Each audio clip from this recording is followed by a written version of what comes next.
Atypique, aventurier, autodidacte, déstabilisant, mais bienveillant, un caméléon.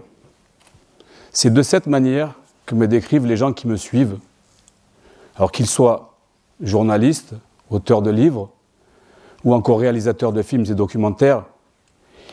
Ils racontent mon histoire au grand public depuis déjà une dizaine d'années. Je viens du sud de la France et j'ai grandi sans grande confiance en moi, sans même être sûr de pouvoir me protéger. Et cela développe chez moi un certain goût pour le risque. J'aime fricoter avec les dangers. Je suis de toutes les âneries et à force de jouer avec le danger, on devient forcément dangereux. À l'âge de 7 et 10 ans, je suis battu comme un homme par des hommes. Lorsque je me relève, ma tête et mes habits sont couverts de sang. Dans la vitrine d'un bar, je vois le reflet de mon visage boursouflé et je ne peux m'empêcher de regarder mon agresseur s'éloigner. Je me fais la promesse que plus jamais cela n'arrivera, que celle-ci est la dernière et à l'instant T, la vision de l'homme, ma vision de l'homme, en tous les cas, change complètement et mon seul désir est de devenir fort pour me défendre, mais également pour venir en aide à autrui. Durant les années suivantes, je m'entraîne la rage au ventre. Le sport est partie intégrante de mon quotidien. Le jour comme la nuit, rien ne m'épuise et aucun homme ne m'impressionne. Aucun. Je sauve de la noyade la mère de mon ami Fred sans réaliser que ce jour-là, j'aurais pu y rester. Malgré ça, je sens que je deviens fort. Et puis, lors d'un week-end que je dois passer avec mon père, c'est en train que j'arrive à Toulon, mais il n'est pas là. À sa place, Daniel le plombier, un vieil ami de la famille, est venu me récupérer pour m'emmener retrouver mon père au bar, sûrement avec des amis, devant quelques verres. Tout l'entourage sait que mon père, depuis tout jeune, m'a appris à conduire toutes sortes de véhicules.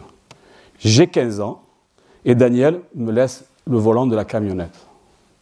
Nous sommes à quelques minutes d'arriver au bar, mais il me fait faire un détour par une forêt tout près, pour que je puisse conduire un peu plus, dit-il. Après quelques tours, il me demande de m'arrêter. Depuis le siège passager où il est assis, il se penche vers le contact, coupe le moteur, passe sa main sur ma cuisse et doucement remonte vers ma ceinture. Lui ne sait pas que je ne crains plus l'homme. Aussitôt, mon regard devient tout noir et sans vie. Entre nous se trouve une caisse à outils ouverte. Je le fixe, captive son regard et avec ma main droite, je récupère un marteau et le frappe au visage. Celui qui dit que la violence ne résout pas les problèmes, c'est parce qu'il n'a pas tapé assez fort. Du moins, c'est ce que je crois à cette époque-là. Daniel fait un bond en arrière. Avec ses mains, il se tient le visage, le crâne ensanglanté, il est sonné. Sans parler, je récupère mon sac calmement, je quitte le véhicule et c'est à pied que j'irai rejoindre mon père, qui ne me pose aucune question et à qui je ne dis rien. 2 ans plus tard, je suis très vite repéré par les membres de la mafia varoise qui, souvent, vont dans des clubs de boxe pour recruter leur personnel de sécurité. Et c'est dans un de ces clubs qu'ils me trouvent un soir de semaine en plein entraînement. Et c'est ainsi que je deviens le plus jeune portier de discothèque en France à l'âge de 17 ans. Chaque soir, je suis la frontière entre ceux qui viennent passer un bon moment et ceux qui viennent pour en découdre et avec qui nous terminions sous les coups et dans le sang. Vous l'avez très vite compris, la sécurité dans le temps et dans l'espace devient l'outil numéro 1 sur lequel je vais me former, tout miser et construire ma vie personnelle ainsi que professionnelle. Les altercations, qu'elles soient loyales, à l'arme blanche ou encore à l'arme à feu, puisque j'ai été pris pour cible à l'arme blanche et à l'arme à feu, comme ce soir d'hiver 92 lors d'un rixe où mon ami se trouve dans la ligne de mire d'un homme armé prêt à lui tirer dessus. C'est en toute conscience que je m'impose entre le tireur et mon ami, le poussant sur le côté. Le coup part, j'entends le sifflement de la balle me frôler le visage, Personne n'est blessé, la balle terminera sa course dans un mur derrière nous.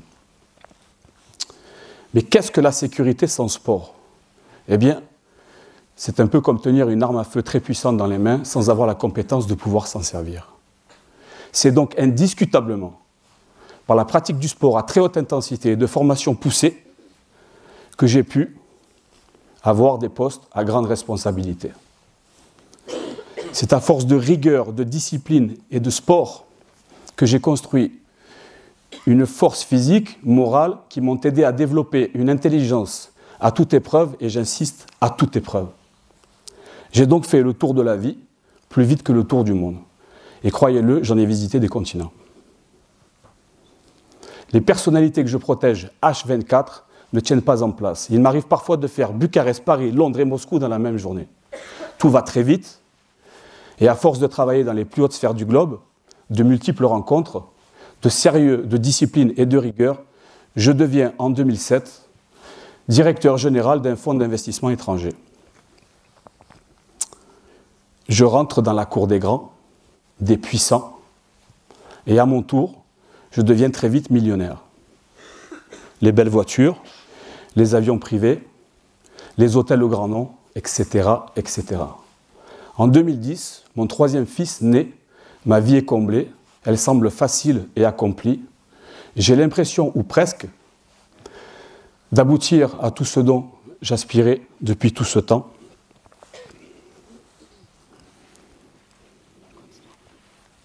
Je continue à m'entraîner, toujours aussi discipliné. La rigueur est là, mais je fatigue. Je suis très occupé à développer des centres commerciaux et à visiter des propriétés à acquérir un peu partout. Bizarrement, tout cela me pèse sans que je puisse vraiment m'en rendre compte. À chaque fois que je suis de retour chez moi et que je regarde ces grands espaces dans lesquels je vis, je ne peux m'empêcher de penser à ma famille et me dire que je ne peux pas posséder tout cela tout seul. Je me dois obligatoirement de leur apporter à l'identique ce que j'ai obtenu. Une idée folle, puisque déjà, ils ont ce qu'il faut. Mais à mes yeux, pas tout ce qu'il faut. Bien évidemment, je partage avec eux de ma richesse, mais ce n'est pas suffisant. J'ai toujours voulu obtenir pour les miens bien plus que pour moi-même. Et cette idée me hante. Je veux qu'elle se concrétise et je le veux très vite. Et lorsqu'on veut que les choses aillent vite, on va souvent droit dans un mur. Au moment le plus important de ma carrière, là où je suis à mon plus grand sommet, là où tout paraît sous contrôle, je décide de faire la plus grosse erreur de toute ma vie, qui me vaudra d'être mêlé à l'affaire Air Cocaïne. Pour ceux qui en ont entendu parler, cette affaire a fait beaucoup de bruit pendant de nombreuses années, sur les chaînes du monde.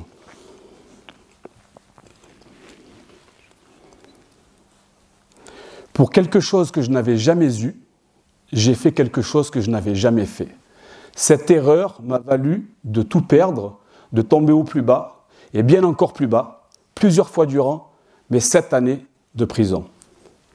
Je passe donc d'un hôtel particulier de 500 mètres carrés, d'une résidence à Los Angeles avec chauffeur, de voitures de sport et de voyages dans les plus beaux endroits du monde, à un retour en France, en prison, dans une cellule de 9 mètres carrés, où bien des détenus y sont déjà morts et où d'autres mourront à leur tour. Je passe du niveau social le plus élevé à un simple numéro d'écrou. Je passe de l'horloge universelle à l'horloge carcérale et chaque jour qui suit, je perds tout ce que j'ai acquis, tout ce que j'ai construit et tout ce dont je rêvais d'avoir qui ne se réaliseront plus jamais.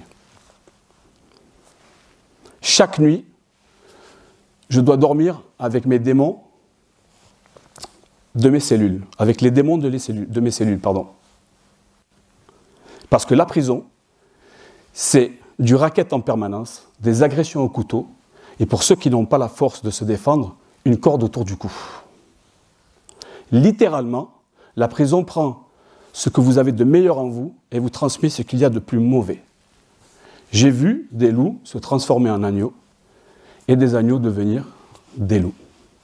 Très vite, je me rends compte que ma vie ne sera plus jamais la même. Prisonnier un jour, prisonnier toujours.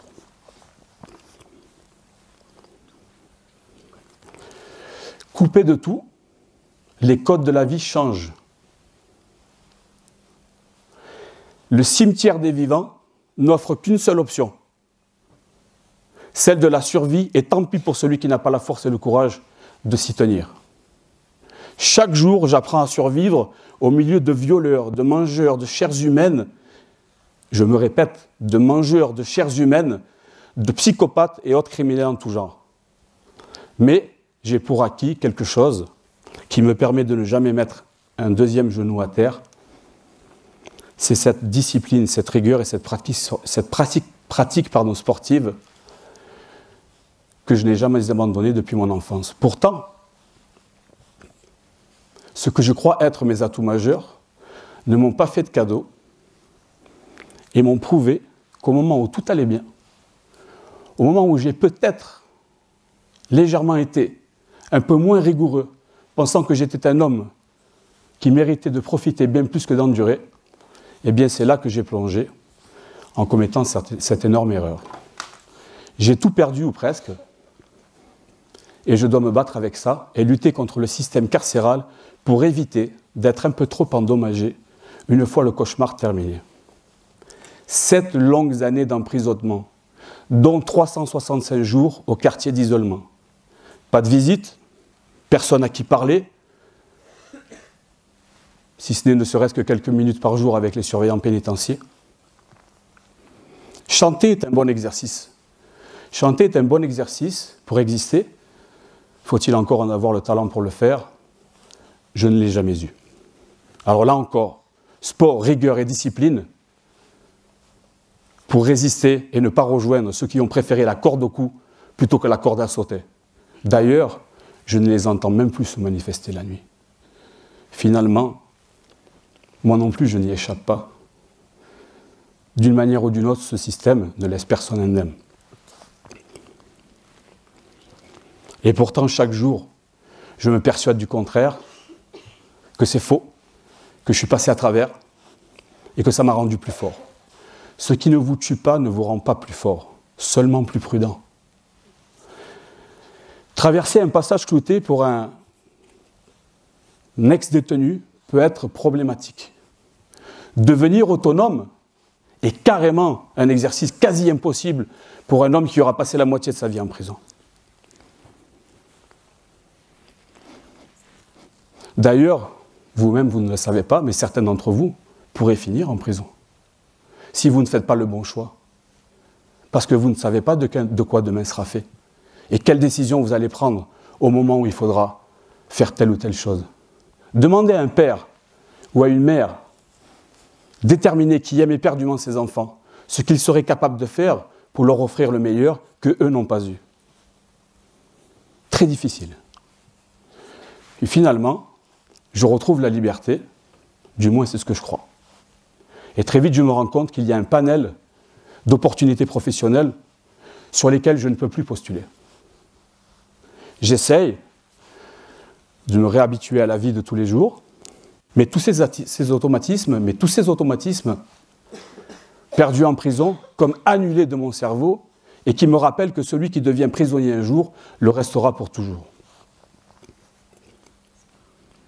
Sport, rigueur et discipline, aujourd'hui encore, sont les seules choses qui me permettent de rebondir puisque j'ai créé, avec mon fils aîné, une structure commerciale dans la nutrition sportive et l'accompagnement de personnes qui ont besoin de développer des capacités physiques et mentales.